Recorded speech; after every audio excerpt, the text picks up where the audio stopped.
دجاج مشوية بتتبيلة خرافية. هنا عندنا دجاج بنسوي له محلول ملحه، في ملح وليمون خل، زاد بهارات صحيحة للنكهة. صب الماي، حط عليه، خلك ذي نص ساعة في المحلول ملحه.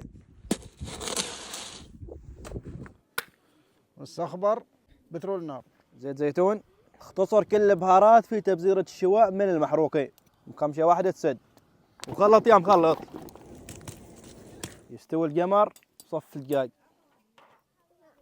حط دقاق على القمر وكل دقيقة ونقلبه، وكل بسرعة يحترق عليه. هنا عندك بقدونس وكزبره وبصل اخضر والثوم، زيت زيتون، ملح وليمون، حبة زبدة. ننزل على الخلطة، خلطة الصبار من المحروقي، سكر وخض. ما شاء الله. ايش لك من هالورك؟ يا سلام.